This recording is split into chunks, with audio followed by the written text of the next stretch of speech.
Whether you're facing a tough season or looking for support to overcome life's obstacles, Central Virginia Counseling is here for you. Central Virginia Counseling is accepting new clients at both Lynchburg locations on Wigington Road and Timberlake Road.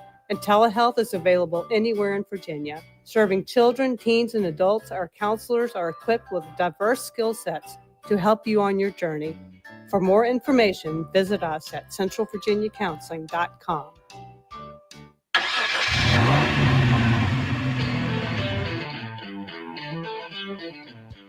You're stepping into the fast lane on the VTRN Sports app, 93.3 FM and 1320 AM Lynchburg, or by asking Alexa or Google Home, open VTRN Sports Lynchburg. Now, take the fast lane through the topics that matter across the Commonwealth. This is the Fast Lane with Ed Lane. It's just easier. If you want a phrase that will cause me to cringe, that's the phrase that will cause me to cringe the most. When people do something because it's just easier, doesn't mean it's the right thing to do. Doesn't mean it's what you should do. You just do it because it's just easier. If you want to get me so fired up that you would think I need to go to Wigington Road or Timberlake Road and see our friends at Central Virginia Counseling. And in fact, I am going there next Thursday. I look forward to what they uncover about me. It's going to be a journey. I'm excited for it. But they might have some listening to do today to get tipped off on this. When people say it's just easier, that's the explanation. Woo! I'll get going on a hot streak pretty quick. And by that, I mean I'm fired up. The reason for bringing that up in the fast lane stems from two things.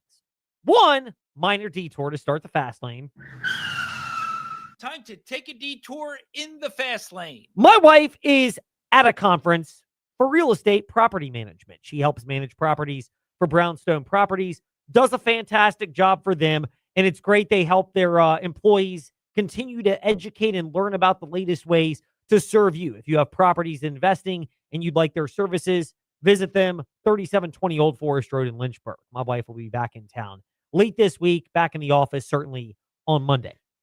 But she's there. So I'm home.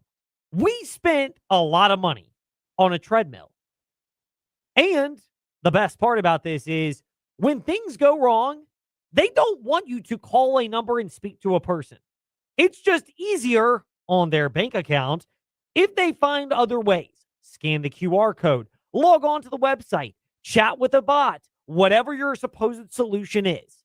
It reminds you of people like when they get into a car wreck, and instead of calling Trost Law, where you will speak with a person and have a dedicated person help walk with you through every step of your case, you go with one of the big firms and you get rerouted to press 5 for this person, press 6 for that person, 800 numbers, and never actually getting to a person because they don't want to have to bill the hours. Someone right out here needs to call Trost Law after what happened today. Happened what? It wasn't you, Trey, was it? It was not me. I was not involved. No, it happened. But if that accident happened like 30 minutes later, like I would have been arriving at the station. You ride about 15 minutes after me. We probably would have still be stuck in that traffic right now and not on the air. I might well have parked on a side street and just hoofed it down to the Virginia Talk Radio Network studios.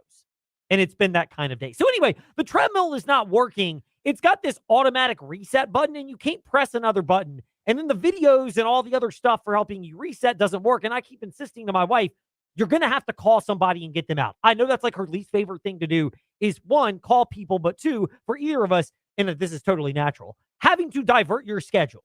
But I'd rather a person come out because I like people taking accountability when something goes wrong with their product rather than just trying to hide behind it's just easier. What does all of this have at all to do with sports today in the fast lane? Well, kind of, but not totally. After Ed's potentially unnecessary detour, let's get back on the road in the fast lane.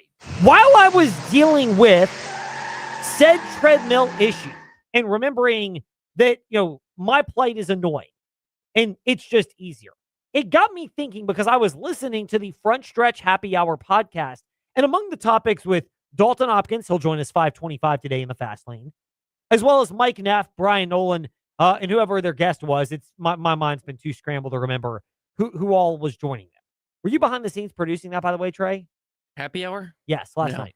Okay, good. No, Neff was late, and so they had Chris Graham, who produces it. Okay. Jump on. Yep, the same guy from last week. So anyway, they're talking about drivers lacking Chris does personality. it every week. I don't do it anymore. Yes. So. Occasionally, you're now the filling guy. I'm Like the fill-in- today. I'm the pinch hitter for both on-air hostings. Well, I'm probably going to be even more now because Neff was late. But yeah, Chris is basically my number 2 in podcast because he helps me with mine as well. So that's a clarity. But I'm listening to the podcast, and they're talking about NASCAR drivers lacking personality. And I don't believe that's the case all across NASCAR. Denny Hamlin is arguably the best driver ever to not win a NASCAR championship. And he is an elite driver in NASCAR, and he has personality. He has his own podcast on that Dale Jr. podcast network of theirs. And clearly has been very outspoken, not to mention he's tag teaming with Michael Jordan to tag teaming with Michael Jordan to sue NASCAR. So they did. It was a trio because you had, don't forget about 2311. Correct. FRM. Front row 2311 was that team. But there are a lot of other drivers that have personalities, and yet it gets neutered over time or just flat out spayed when they get into NASCAR. And I'm using those because if you have a pet, I'm a firm believer that's the right thing to do with your pet.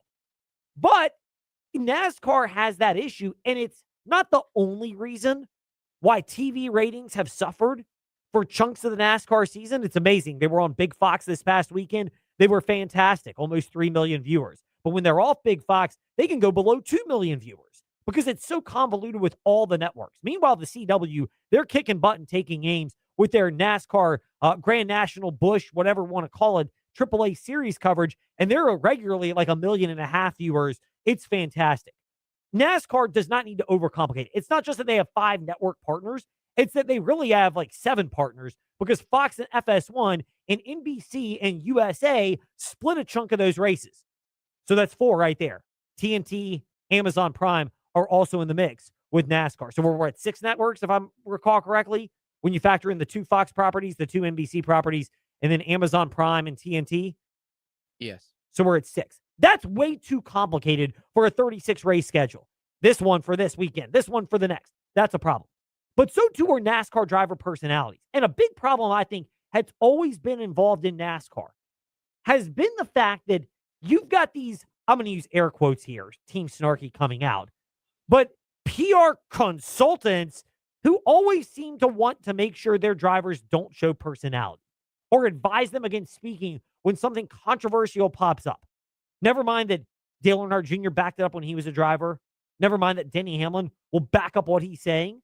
It's because they don't want to have to deal with more chaos, which requires more work out of them. So it's just easier if we coach our drivers to show less personality or not take any risks or do things that might damage the brand.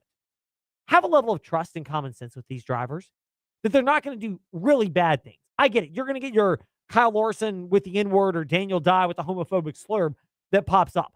But for all of that, you've got other people that have a real level of personality that can show in NASCAR. And this is a sport where it's based on drivers showing personality and doing things to connect with fans. And part of that need for PR people to understand is also this. It may require more work on them to be on site at more events away from the track. But I've heard the story before. Dale Earnhardt Sr. drove for Chevrolet. If you want a good one, Sheeler Chevrolet, Motor Mile Chevrolet would be a great place to shop for yours. But Dale Earnhardt Sr. would spend literally hours, including well past the time that was officially required of him, at different dealerships, signing autographs for fans. Did it possibly drive the business manager nuts? Yes. Did it possibly drive his PR consultants nuts? I'm sure it did, because it required more work. And it would have just been easier if we adhered to the regular schedule. I'm using 2 fingers, but think of it as one. Middle fingers to that. Not the people alone, but to the idea. Because that's part of cultivating a relationship. In something like motorsports, don't go back to your motorhome the entire time. Go to autograph sessions, interact with fans, make yourself available to sign autographs for them.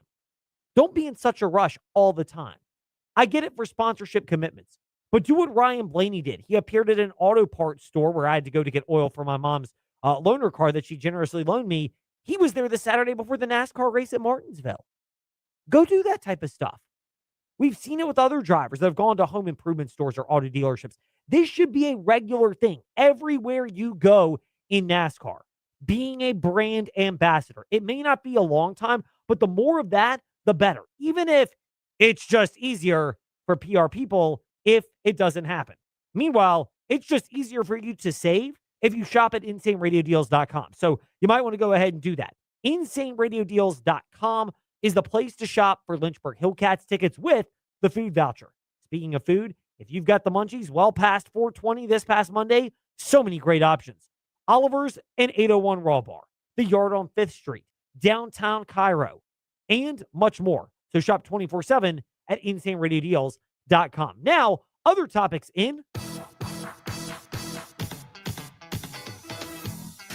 It's time for Fast Five at 5-ish. 5-ish minutes on 5 relevant topics done around 5 p.m.-ish. Ish, because our counting skills are kinda ish. Let's start with number 5. This just in. Chester Frazier, assistant basketball coach for the Virginia Tech Hokies, has been extended. More on that in the morning warm-up tomorrow with Trey Lyle, Ty Tracy, and Andy Bitter of TechSideline.com. I was waiting for Trey to fill in the blank on that. They will have their opinions on that. He is such a key cog for Virginia Tech defensively, and when you're balling on a budget, the way Virginia Tech basketball is, they're not paying to keep everybody. The majority of resources are being, justifiably, directed towards football. Then having a guy that can provide that level of acumen and take something off the plate of Mike Young is a good thing. Mike Young looks like he is very stressed, understandably so, trying to squeeze lemon, make lemonade out of lemons in Blacksburg at times. And having Chester Frazier around is one key step to doing that. You could argue he is the most important non-player retention for Virginia Tech basketball because of what he does to complement Mike Young. In particular, the defensive acumen and now having an extra year to bring those guys up to speed. He's a reason why Amani Hansberry transferred to Blacksburg. He's been a part of why Ben Hammond and Tyler Johnson have elevated their games. Johnson's lack of presence was really felt on the defensive end when he missed time for the Hokies and all those close game losses when other guys would be able to get big shots up and you didn't always have him down the stretch for Tech, as well as Ben Hammond, who stepped his game up. A lot of that can be attributed to Chester Frazier. Meanwhile, speaking of contract extensions, Number 4. I don't know if Richie McKay is going to make the end of his contract extension with Liberty University, which is now through 2031, 2032. But it's a start to have him back for Liberty. And what it does on a couple of fronts. One, it obviously puts the end to the speculation, reckless as ours might have been, that he could have been a candidate to go coach somewhere else. But second of all, it does provide a level of clarity and stability around that particular program. They are a developmental program. They just added another piece out of the transfer portal. I am delaying having to try to pronounce the name. I'll do that with John Manson from AseaofRed.com at 5:45 today. You can listen in and maybe laugh at me and make fun of where I might be coming up short in that regard. I like this, though, for Liberty because of that reason. I always pegged it as less than 50% chance that Richie McKay would have left the Flames. And if there was ever a time to believe that he would have probably been tempted to leave, this would have been the offseason because of the loss of Decker, certainly, to Baylor, who's transferred there, Brett Decker Jr. But more so, the key cog pieces of Porter, Cleveland, and Matheny, and it's the unlikelihood that you'll ever get anything like that ever again. Because of that, it's a big thing for them, and that's part of what you get. Meanwhile, speaking of Liberty Flames, Number 3. a couple of nuggets in non-revenue sports. Liberty Baseball beat Duke last night. They're a really good baseball team. They're on the cusp of the top 25 in the athletics baseball poll. The one for Baseball America, they're in there with Virginia, who has kind of hit the skids on the diamond the last couple of weeks. But Liberty has really been on a heater baseball-wise. I think you could argue this, that you would have more optimism that they will make a deeper baseball run than they will a softball run this year. Softball, again, taking 2 of 3 over the weekend, but this is you feel like you're really having to work to take 2 of 3, whereas in prior years, you were having to maybe work hard to sweep, but you were largely guaranteed to take 2 of 3. Meanwhile, by the way, a shout out to the Liberty Flames women's tennis team.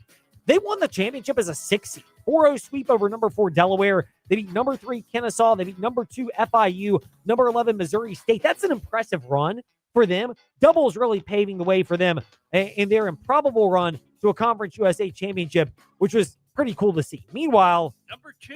Speaking of Liberty basketball, Trey Lyle touched on this with Bryson Gordon in the morning warm-up earlier today. And guess what? We keep receipts. At VTR Sports on Facebook Live and YouTube. And we will discuss this with Bob Alvis of the Sports Buffet podcast tomorrow in the Fast Lane. Justin Waldron, transitioning from being the girls basketball coach to the boys basketball coach for the Liberty Minutemen. Some of this is a natural timing of it. Shania Brown was fantastic. Just a phenomenal athlete. I mean, somebody who's that good in girls basketball as well as the shot put it's a rarity to have that type of performer. But some of it is also understanding the culture around Liberty basketball, and it can be a little odd transitioning from girls to boys. You got to be prepared that the style of how you coach is going to be different from them. Just what you can do and how you can approach it as a coach and what's valued. There's similarities for sure in terms of transparency, caring about your players, the balance of tough love, but the way it's delivered to boys, I think, can be a little more brusque and a little bit more direct than it can be to girls. And that's going to take an adjustment for Justin Waldron. I don't know as well as Bryson Gordon or Bob Alvis how equipped he is for that, but BG spoke glowingly with Trey in the morning warm-up today. I'm sure Bob will provide his perspective tomorrow in the Fast Lane. I still like that, though, because there is value to understanding the culture of Liberty Minutemen basketball. When you saw what McSweeney did before his tragic passing, you're aware of the void that was there, and you also understand the community dynamics of coaching in Bedford, where they put a lot of emphasis not just on community, but on being able to bring in the type of people that really can represent that program very well. Meanwhile, number 1. More on this tomorrow in the Fast Lane. Lake Lewis will chime in. But he really chimed in on this with Trey Lyle yesterday on the morning warm-up. He'll be on Friday on the morning warm-up. He'll be on the morning warm-up Friday. He'll be tomorrow with us just for some last-second draft nuggets in Pittsburgh. 5:05 is when we're slated to chat with him to begin the Fast Lane tomorrow, right at the beginning of the show. But I love the Commanders' new uniforms that come out. They look more like the uniforms from the 80s or the 90s. The black uniforms for the alternative, they look like they're actually done well. This is kind of the, I would call it the cleanup on aisle 5. Because for the Washington, maybe even better, cleanup on aisle 6.66, if you catch our drift. Because I think you hit the nail on the head when you and Lake discussed this yesterday, Trey, but that it looked like these uniforms were rushed together by an owner who really didn't care and just wanted to put the new name and the new uniform combination out there because it's just easier, and I don't want to put a lot of effort into running this franchise. Now it looks like somebody did, and wait for it, it may have been harder, but it was the right thing. These uniforms look real fire for the Washington Commanders. Meanwhile, when we return here in the Fast Lane, Dalton Hopkins will join our conversation on NASCAR driver personality. He'll reiterate some of what he said last night, maybe joining us. I don't pretend that all PR people in NASCAR are bad, but I think there's an element of concern with that pops up, and the it's just easier problem for NASCAR driver personality. Plus, how are he and Michael Massey going to survive Talladega Boulevard this coming weekend? Trey already has his snarky face on. We'll find out if he weighs in or what he weighs in with next here in the Fast Lane. We are making it happen at the Used Car Superstore on the Sheeler Motor Mile, your premier used car dealer serving Southwest Virginia and surrounding areas for over 50 years with the best selection, value, finance options, and exceptional service. Plus 900 pre-owned vehicles all in one location. Volume selling means volume pricing, and we've got the volume. The Used Car Superstore is your one-stop for most makes and models. Cars, trucks, vans, SUVs. Many have miles in the teens, remaining factory warranties, and some are even local 1 owner vehicles. Plus, Sheeler owns the finance company. Getting approved for credit is easy on the Motor Mile with finance options for every budget. 900 used vehicles in stock now. More than any other dealer in the area. Hurry in for straightforward pricing and more inventory arriving daily. Why wait? Make it happen at the Used Car Superstore on the Sheeler Motor Mile, your premier family-owned car dealer serving Southwest Virginia and surrounding areas for 50 years. I-81 exit 118C in Christiansburg. Call 866-SHEELER1. Always open at Sheeler.com. If you own a diesel truck or diesel fleet, it's time to go wicked and get serviced for the spring. And when you go wicked, take 25% off your service request for a limited time. Wicked Diesel in Bedford will allow 25% off a transmission flush, coolant flush, oil change, differential service, or AC service. Your choice. Just tell Josh you want that 25% off service special. Download the coupon at wickeddieselva.com. Need diesel repair? Go wicked. Springtime is AC tune-up time, and all it takes is one call to Terrell E. Mosley to get your system ready to roll. And their tune-ups come with a guarantee that if you have a breakdown, they'll credit the entire cost of the tune-up toward the cost of the repair. Save energy and prevent breakdowns. All it takes is one call to the comfort people at Terrell E. Mosley, Lynchburg's oldest and trusted HVAC contractor for 90 years. Visit TerrellEMosley.com.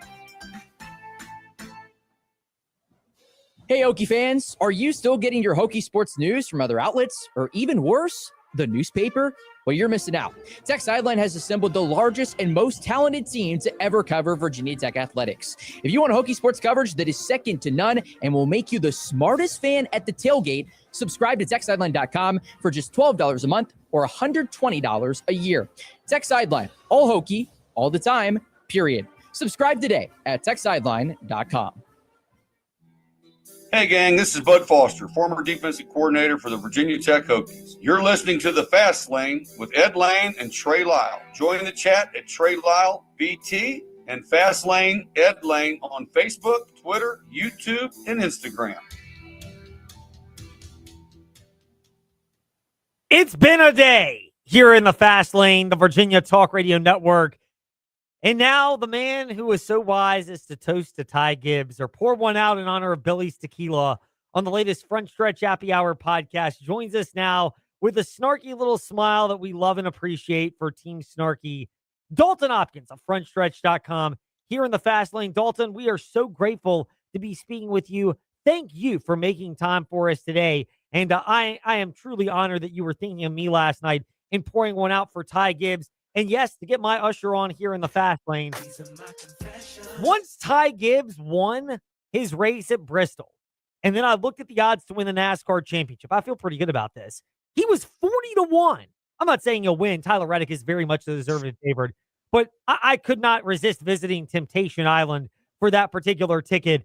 So it is in my possession. It's a lot lower than that actually right now because he backed it up with a 9th place run at Kansas. But more importantly, we must first give a proverbial hat tip to you for honoring the greatness of Ty Gibbs. Anytime Ty Gibbs comes up, Ed, I'm like conditioned to think of you. I have to. There's no point because the amount of trash talk I got on Twitter after Ty Gibbs won from you, I can't help it now. I can't help it anymore. But I do agree. I thought that was a good story. And the 40-1, honestly, I'm surprised it's that much. I kind of feel like maybe it should be a little bit smaller than that. I feel like the odds should maybe be a little bit better in Ty Gibbs' favor just because he's 7 consecutive top 10 finishes. He's had a really great start to this season. I agree. I think Reddick is the favorite, but man, Gibbs he's on a roll right now. So by the way, again, for full disclosure, because it's important for me to bring this up, I made my particular bet. He's 22-1 odds right now. I made mine after, but I was shocked that he was still 40-1 after winning at Bristol because it's not like that was a fluke win. There's been a lot of consistency there. Nothing, though, compares to the consistency of Tyler Reddick and how dominant he has been so far. You can put some luck at certain points behind the race, but do people overlook the fact that with Tyler Reddick, yes, you can say he won the first 2 races on a tapered spacer. Sure, he benefited from a late caution at Kansas to get that victory there. But he's always in position, and if you're in position that much, eventually breaks will go your way. Yeah, I don't think you can chalk that up for you don't win 5 of the first 9 races being lucky. There's no doubt. I mean, maybe you could argue that a little bit for Daytona. Maybe you can argue that a little bit for Atlanta, but Coda, he was the dominant car, won the pole, was a dominant car there. Darlington, he was one of the dominant cars there as well. And then Kansas, he was one of the more dominant cars too. Like this is a team that is just fast. I don't know what happened in the offseason.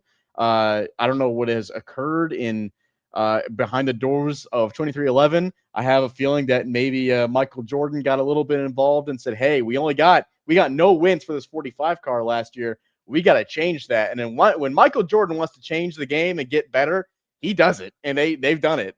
I don't know how involved he is, but there is no doubt when you have the pressure of a man like MJ behind you, you want to go out and win for him. And they're doing that right now. And I don't think I have seen a level of early season dominance like this and perhaps in a very long time. Tyler Reddick is easily the championship favorite, but keep in mind, we're only a quarter of the way in the season, so still got a ways to go.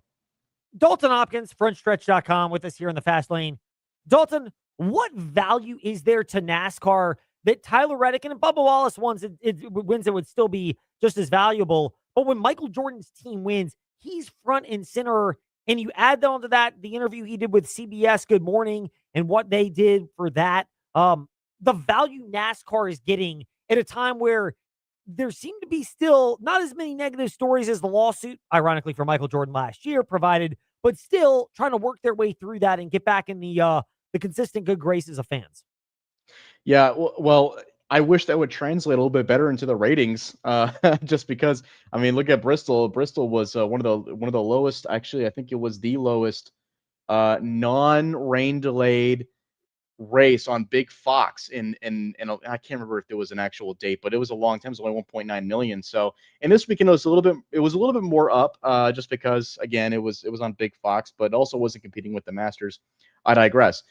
Just even though we have the star power of MJ and I think arguably Bubba Wallace, who is a household name, and Tyler Reddick, I think is becoming a household name just because of his accomplishments, but also his relationship with Michael Jordan, and Denny Hamlin as well. Despite the fact that we're seeing success out of those guys, we're still not seeing the star power, and I have to wonder if maybe there is a problem elsewhere when it comes to that. The value's great.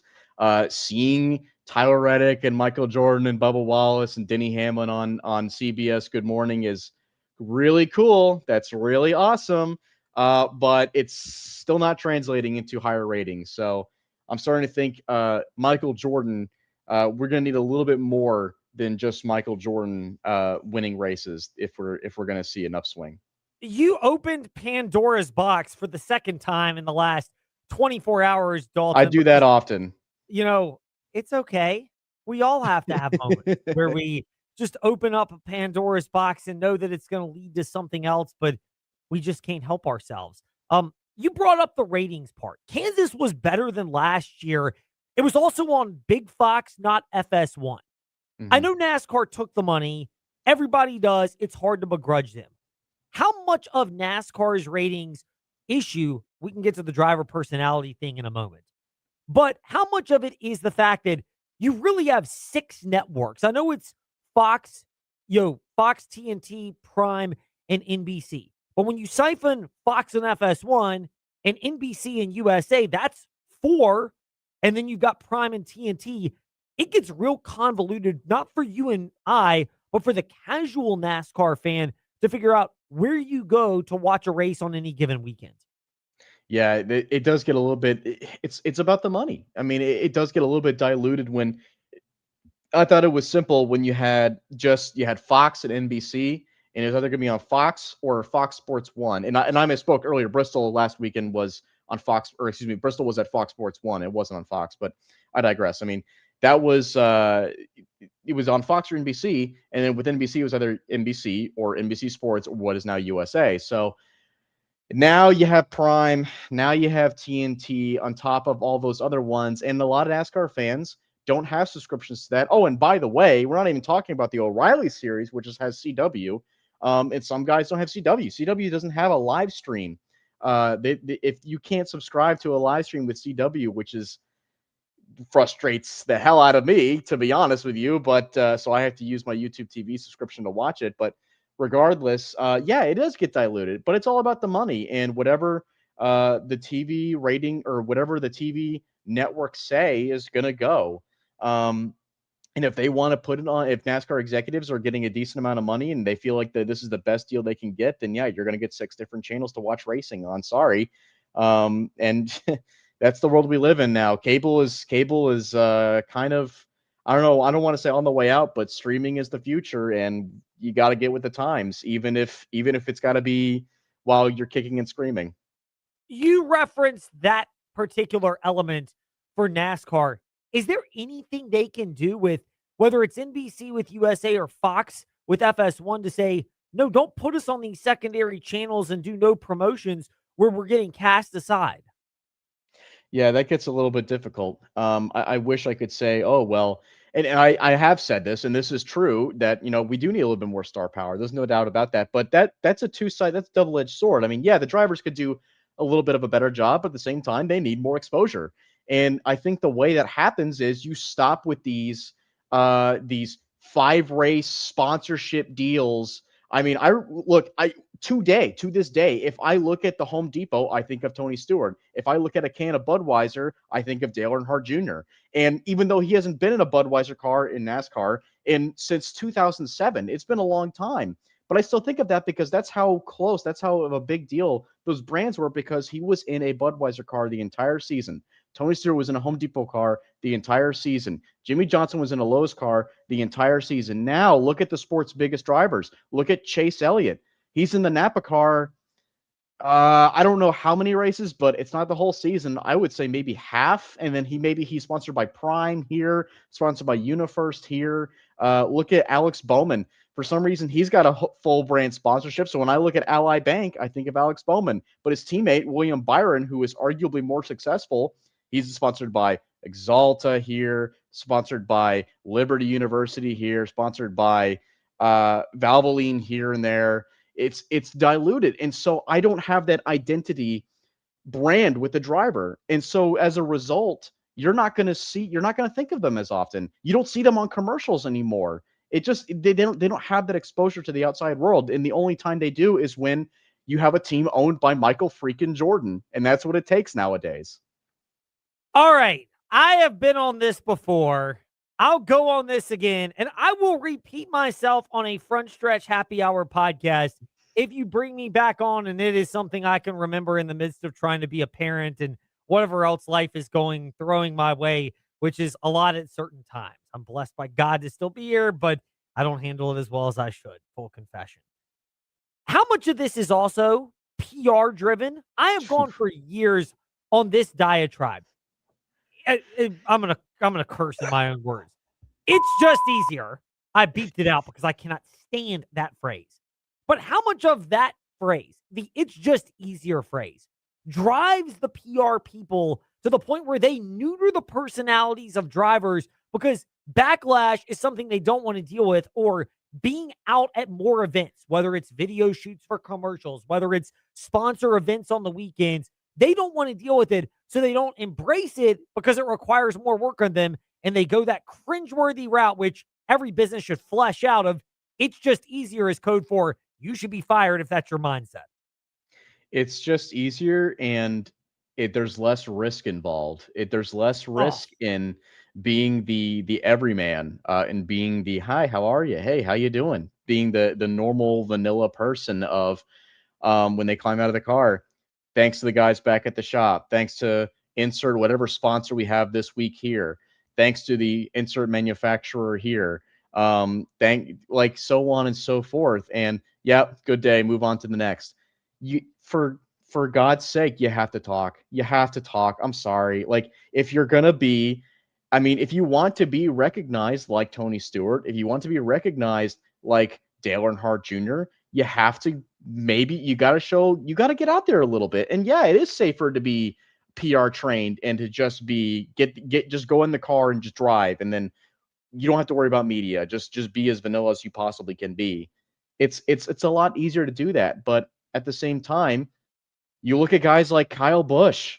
That guy is running, he's running 30th place almost every week. Sorry, Kyle Busch fans, he is, and you know that, but the guy still, everyone still loves him because he has a great personality behind him, and he's had a great personality his entire career. People start to like Denny Hamlin now because he's got a good personality. And he wasn't always like that. It's kind of weird. He's kind of reversed it. So there is a level of that too there.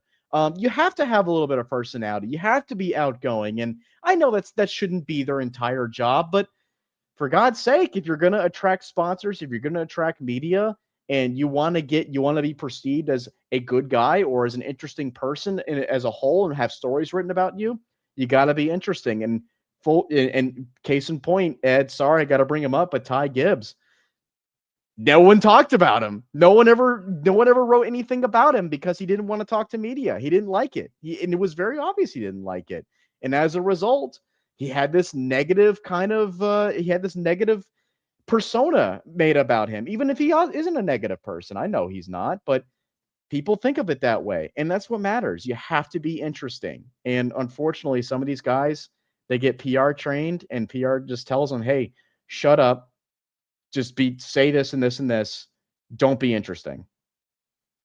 I don't dispute your comments about Ty Gibbs. I will not hold that against Dalton Hopkins of frontstretch.com for his disparaging remarks, because there is some truth to that. Is this on the teams themselves, or is this on PR people who go through PR school and don't know that they go through PR school? They don't go through business school. And PR school is risk mitigation. Don't hurt anyone's feelings. Business school is do what it takes to get attention within reason. Don't go hold up the convenience store and do something dumb like that and get arrested, but be willing to show personality, because in business, I mean, ironically, like, you own a car dealership. Some of these people have large egos and they will put themselves out there and do crazy things to sell cars. And it may not really work well at the PR school, but it works well when you're selling it. Should some of that logic and approach be given to NASCAR drivers so that they show that personality and eschew some of the PR training and have the team owners interject and say, yeah, but this works in the business world and we are a business after all? If you're a good PR guy, you already know that, and you're already telling your driver that. I think, look, as somebody who actually did go to college for PR and earned a degree in communication, like, I have seen the way that it is supposed to be perceived. I get it. I get what they're supposed to do. And like you said, Ed, you put it in a good way. It is risk mitigation. But at the same time, you also are told, it's PR 101. Like, hey, you still have a brand that you have to project. It's not all protection. You're not playing defense the whole time. Sometimes you got to play a little bit of offense. And by offense, I mean, of course, you got to go out there and go do something. You got to go out there and interact with media. You got to go out there and talk about this story. I mean, if let's say that Kyle Busch really does wreck Denny Hamlin, probably not at Talladega, but maybe the week after at Texas or something like that, which I seriously doubt is going to happen. But let's say that he does. Do you think he's just going to walk away and not say anything about it? Absolutely not. You have to say something about it, because otherwise Denny is going to get on his podcast and he's going to rail Kyle Busch for 2 hours. And you have made no story about it. You have said nothing. So that's just an example. It's a hypothetical, but that is something that could very well happen. I mean, you have to go out there. You have to go out there and say things. And it's not just about thanking the sponsors. You have to go a little bit. You have to think outside the box a little bit. And that is what PR is. You got to be creative. And being offensive is being creative. Can I go a throwback, even though it's not Throwback Thursday or Flashback Friday? One of the best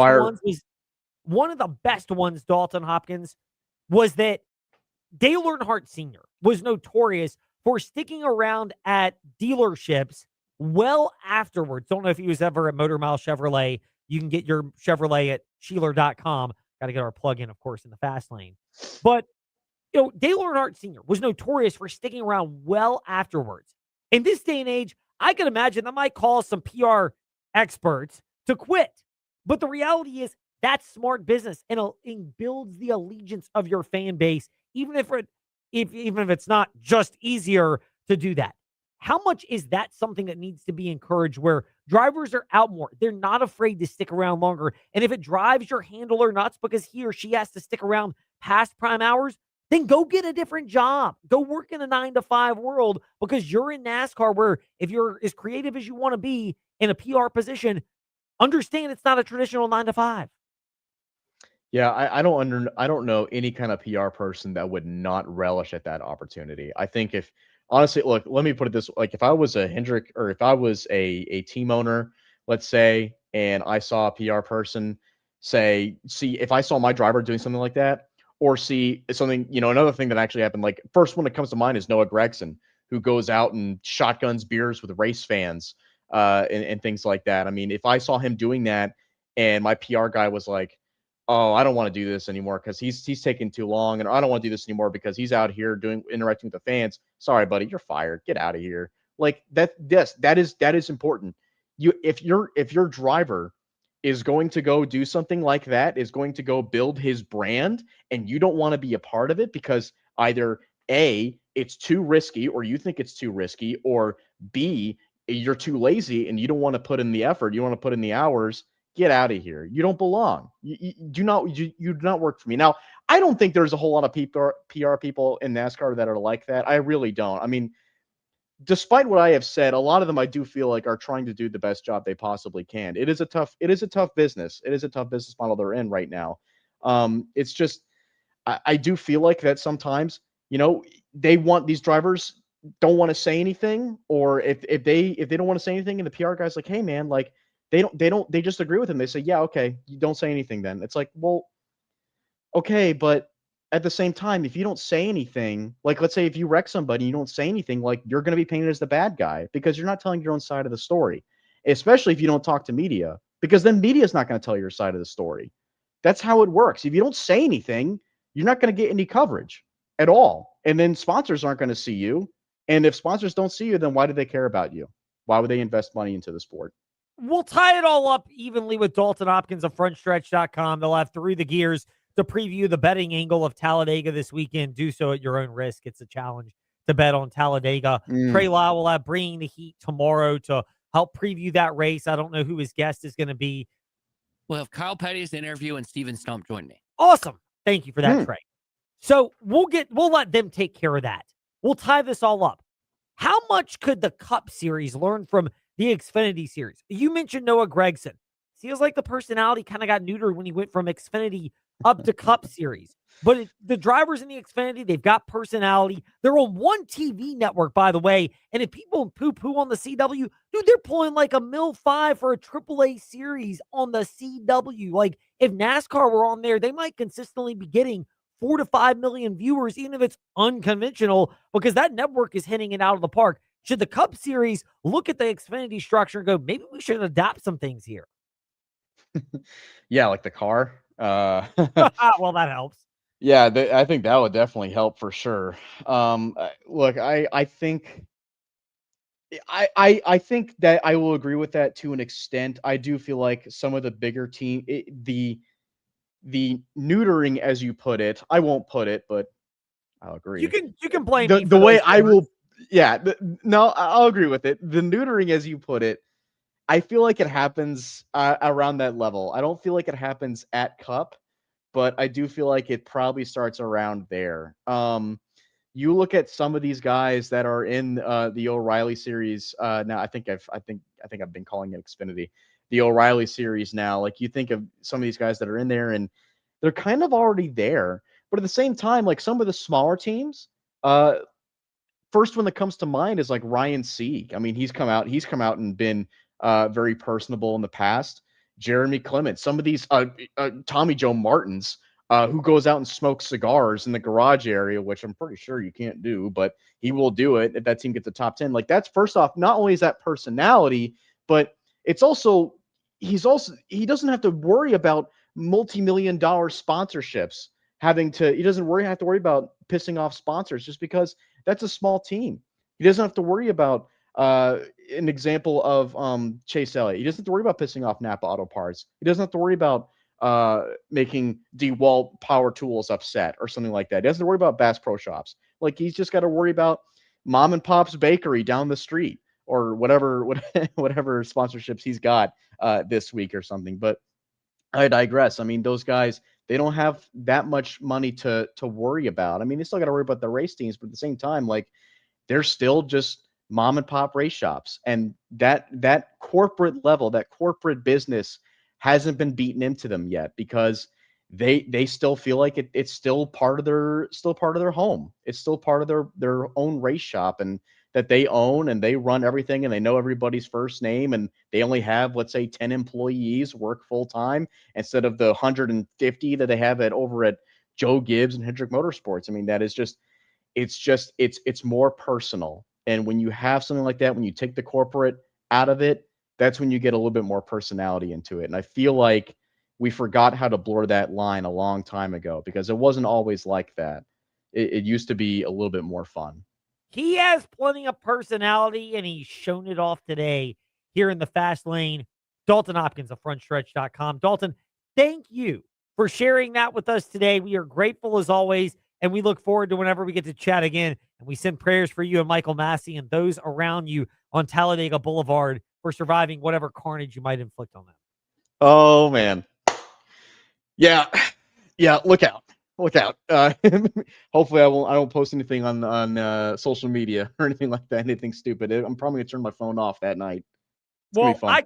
I can't wait to see what you post when that time arrives. Dalton Hopkins with us here in the fast lane. When we return, John Manson from AseaofRed.com on the Liberty Flames spring football game, contract extension for Richie McKay, a new addition to the basketball program, all of that next on the VTRN Sports app. VTRN Sports on Facebook Live and YouTube.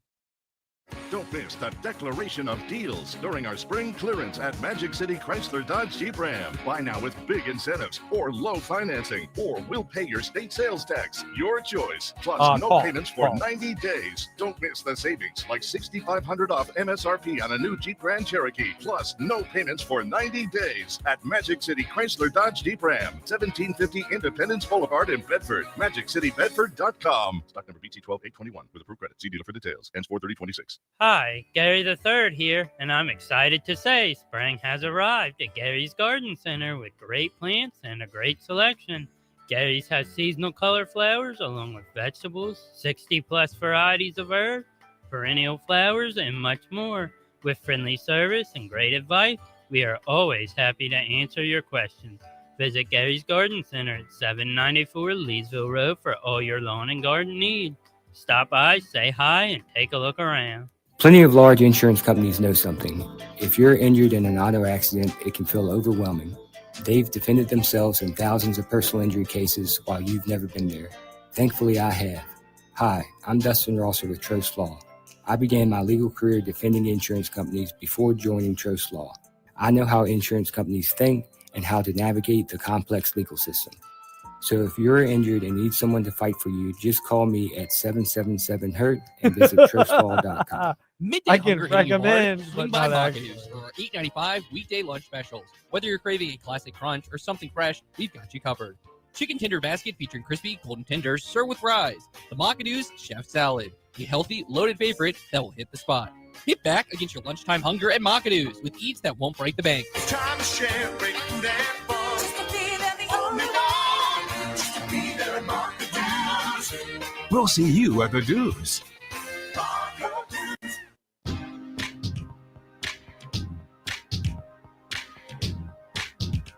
Step into the fast lane 24/7 at Trey Lyle VT and Fast Lane Ed Lane on Facebook, Twitter, Instagram, YouTube, and wherever you listen to podcasts. Now, back to the fast lane. I mean, why not repeat our from that trostlaw.com fast take earlier today? Actually, it was yesterday, done at Bedford Hills Elementary School, home of where my kids are in first grade. It was also a place where you could have gone and voted yesterday. We always encourage people to do that. Any opportunity it is, regardless of what your side is. Not trying to get overly political with that in the fast lane, but Liberty gave a real legitimate vote of confidence for men's basketball because they extended Richie McKay through 2031, 2032. No idea on whether McKay will make it to the end of that. I think there's clearly a possibilities, and great health seems to have a zest for the game. John Manson from AseaofRed.com with us here in the fast lane. John, how much of an exhale is that for Liberty Flames fans? You had a feeling he was coming back because he's putting together a good class of incoming transfers and recruits that he's done this offseason. But how valuable is that just to give that final stamp and seal of approval, the extension for Richie McKay? I mean, sure. I mean, we've talked about it before, but Coach McKay is, he is Liberty basketball. He has completely remade the Liberty basketball program and how outsiders view the program and the level of respect that it receives nationally. And, obviously you got the mid-major level and within Conference USA and also regionally and locally here as well, too. So being able to keep, Coach McKay around a little bit longer. And like you said, we don't know how much longer he'll stay around. But I'm kind of getting to the opinion that I think Coach McKay, and things can change, obviously, but I think his last head coaching job is going to be at Liberty. It's just it's his home place he's been for a long time. And if you include his time in Charlottesville, he's been in Central Virginia for almost 2 decades now. So he's got his kids, his family here, and now grandkids as well too. So it's just a matter of how long he wants to continue to be a head coach, and that can certainly change if some opportunity that might be a dream opportunity for him arises. You wouldn't blame him for passing on that opportunity if he got it, but yeah, I think it's safe to say that Coach McKay is made himself a home at Liberty, and Liberty fans are certainly grateful to see him stick around a little bit longer. And I'm not sure how many Liberty fans were truly sweating it out as whether or not he was going to take another job or not, but certainly seeing that contract extension news come through late last week was definitely a sigh of relief or breath of fresh air. John Manson from ASeaofRed.com is with us in the fast lane. John, I agree with you that I think this is the last coaching job for Richie McKay, barring something really unforeseen happening. My reasoning is this, and you can correct me if I'm wrong. If there was going to be an offseason for him to leave, this would have been it. When you lose 3 stalwarts in Zach Cleveland, Colin Porter, and Katie Matheny, it's difficult to ever get that type of continuity ever again. And you add into that the loss of Brett Decker Jr. If there was ever an easy, hey, I wanted to leave, this would have been the year. And Richie McKay, as he often has done, opted to go with where his calling is, even if it's not easy, and once again endearing himself to Flames fans for it. Yeah, definitely. I mean, like I said, we talked about that a few weeks back, a month or so ago, that if there was ever a time that I was nervous that he would decide to exit stage left, this off season would have been the one. Like you mentioned, you're having to completely remake or rebuild this Liberty roster, and he seemingly has done that with 5 transfer additions so far, as well as the 3 incoming true freshmen. But it certainly would have been an easy opportunity for him to move on and move on to the next chapter of his life. But he's chosen not to do that. And I've heard him talk on a podcast. It might have been with Jeff Goodman in the Field of 68, if I'm remembering correctly, here in the last couple of weeks. And he kind of said that he was sticking it out at Liberty and wanting to see if they could get it done and take on this next challenge. Because obviously, someone like Coach McKay and any coach that has that much success, at that high of a level, at the end of the day, they're ultimate competitors. So, he probably sees it as a challenge. Can I get it done in this new day and age of the transfer portal? He's proven he can get it done the old way things were being done, and kind of remade the team a few years ago, in order to compete at the Conference USA level, but did that with a lot of, homegrown talent, if you will, guys that came up through the program in a Colin Porter and a Zach Cleveland, and even a J.C. Shire and others. I mean, Katie Matheny, I know he didn't come in as a high school recruit, but a guy that made one transfer and found his home at Liberty. So now he's having to try to figure out a way to do it with, pretty much an entire team of incoming transfers and first-year players. So I'm sure he sees that as a challenge. And something he's hoping to be able to tackle. John, we'll get a full recruiting class, transfer class overview from you. We've kind of pieced it together as it was Sean Register and Dylan Clausen. Then it was the Campbells. If you want some humor, get ready. It's coming right now. Osmar Garcia Arao. Where am I wrong in mispronouncing the name of Liberty's latest transfer who averages 16.5 points, 7 boards, and 3 assists per game? Well, I'm certainly not going to try to pronounce it or try to one-up you. It sounded like you hit it pretty good. But, no, Garcia seems like a really good find for the Flames, another Division II transfer. And, I think it's really interesting with him and Dylan Clausen. These are, we know of the success Coach McKay and Liberty has had in recent seasons recruiting at that Division II level. I mean, you look at Talon Peter, no further than that, right? A guy that, had a solid career at the Division II level, Arkansas Tech, and came to Liberty with 1 year of eligibility remaining. And now he's playing for the Indiana Pacers. And there's others too, right? I mean, J.J. Harper this year and, Javon Mothmer was also part of that class with Peter. And so Liberty is bringing in 2 more Division II guys, Garcia as well as Dylan Clausen. And Clausen and Garcia are 2 guys that I think you could make the argument that they had more successful Division II campaigns than any of the aforementioned ones did before coming to Liberty. I mean, these are both guys that were arguably the top player on their team that played for teams that made it to the NCAA tournament, and both of them were 1 seeds in the NCAA tournament at the D2 level.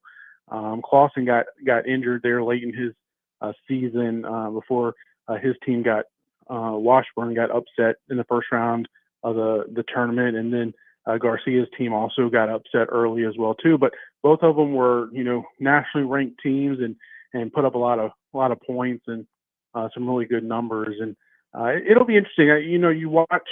He's Venezuelan, so it kind of ties in with Owen Aquino, who was Spanish, I believe, if I remember correctly. But watching some of Garcia's film, he kind of reminds me of an Owen Aquino, and just the way he plays the game, the way you can run the offense through him, but he can also play with his back to the basket, and also seems to be a defensive presence on the interior, which I think that's something the Liberty really lacked this past season, especially once you got late in the year and into the Conference USA tournament when Michael Osei-Bonsu from Missouri State, Liberty had no answers for him. So this team will look much different. Obviously, a lot of new names and faces for the Flames in 2026 and 27. But it's also going to be a much bigger team. The Campbell brothers, who likely could be the opening night starting backcourt, are both 6'2", and I think Coach McKay's brought in a lot of 6'7", 6'8", 6'9" forwards that can add some depth and physicality up front that the Flames really lack this past season. We will go into a full overview of all of that when the Flames add that 6th player to their class. We'll add that. We'll look on the high school editions. And we'll also do a deep dive from spring football and takeaways heading into the summer the next time we chat with John Manson. John, thank you for joining us from AseaofRed.com. I know we're a little more brief than normal today. My wife's out of town, so I'm a little more pressed for time to make sure I get home and relieve our sitter in time so that I can go back to daddy duty with 2 7-year-olds and figure out whether we had a good day at school or not. Ed, you can tell us the truth. We know Trey's trying to get out of there after having to come in so early this morning. I like it. Trey is not denying that either. That's the best part of this. John, thank you for your time in the fast lane, and we'll go ahead and blame it on Trey. Thanks for having me on. Talk to you soon. Indeed. John Manson with us here in the fast lane. Always great to chat with him. We will get into football because there's a lot to cover from spring practices. I don't know if you gather a ton from the spring festival, but we'll get into all of that as well. Meanwhile, that does it for us today. Appreciate your time. We send it on to Freddie and Harry in progress on W227BG Timberlake, WVGM Lynchburg, WMNA Gretna Danville Southside, the VTR in Sports app, and VTR in Sports on Facebook Live and YouTube.